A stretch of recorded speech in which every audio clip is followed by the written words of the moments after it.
Hey guys, welcome back to week 21 of the MIT Challenge, which is to learn MIT's four-year computer science curriculum in 12 months without taking any classes or even being enrolled in MIT. So today I want to talk about what the daily and weekly schedule I'm using in order to keep up with the pace of the MIT Challenge. Now, while it's true that I am busy, it's not as everybody assumes that I'm just working unending hours and it's complete burnout and it's just a complete grind in order to keep up with this pace. And that's something that I think is important because if you're trying to study something or if you're trying to learn something at a faster pace, the project or whatever you're working on tends to go through a transition phase. And there's two trends that I've noticed in this MIT challenge, which I think is broadly applicable to other projects. First is that throughout the course of the MIT challenge, I've become more efficient. So it's not that I was doing more work in a shorter period of time, but I'm picking the right work to do. So I'm picking the best tasks in order to learn the material at the fastest pace.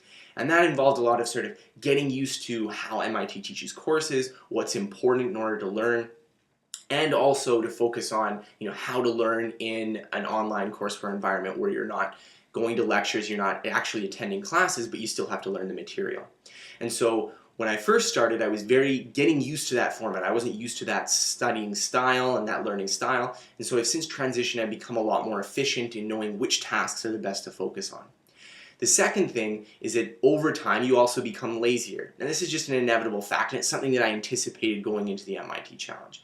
So when I first started, I was able to maintain a pace of about 12 hours a day, Monday to Friday, and then also working on Sunday to do business work, such as making these videos and blog articles in order to support myself for a living. But now I'm able to transition, so I'm working a little bit less, but it's a lot more manageable. And the reason for this is that when you're first starting a project, you're starting a new routine, you can use a lot of motivation. You can use a lot of willpower and discipline to force yourself to stick to something. But if you know anybody who's done any New Year's resolutions before, quickly after a month or two, if you don't have habits in place that just kind of run in the background of your life, it's very difficult to sustain that in the long term. And that's what I've noticed for this challenge as well, is that making these habits, these studying routines I have, into just a part of my life, I'm becoming a little bit lazier. I don't have to focus on it as much. I'm still getting most of the work that I was doing before. I'm still keeping up roughly the same pace, but it's a lot more manageable. And so in the beginning, it was very intense, and I was very focused to keep up with the challenge, but now it's something that I can definitely manage, and I could probably keep going on indefinitely if I wanted to. So my schedule right now is roughly waking up at around 7:30 in the morning and working until about 5 p.m., which is a little bit longer than a normal day, but if you consider that I don't have to commute, I don't have to do a lot of things that you would do if you were working in an office, it's probably about the same amount of free time as someone who's working 9 to 5 has. So it's not that much more work than a person who's working a normal work week. And I work on Sunday, but I'm also able to sleep in that day, so it doesn't completely occupy my schedule. And actually, I would say in terms of free time, it's not that different from someone who's working a regular job. And so that's been a big transition.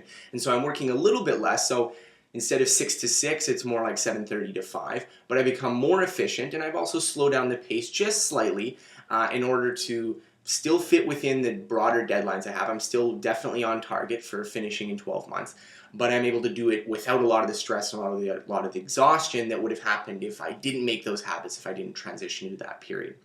So thanks for following the MIT Challenge. I'll be updating not next week, but the week after. Next week, I'm going to be taking a short break to go down to Austin for South by Southwest, which is a lot of fun. And the week after, I'm hoping that I'll be able to update you guys on the halfway mark of the MIT Challenge. I have 4 courses, and I'm almost finished them. And so when I'm done these exams, that will be 17 out of the 33, which officially crosses over to the halfway point of the MIT Challenge. So thanks for following, and I'll be updating you guys in 2 weeks.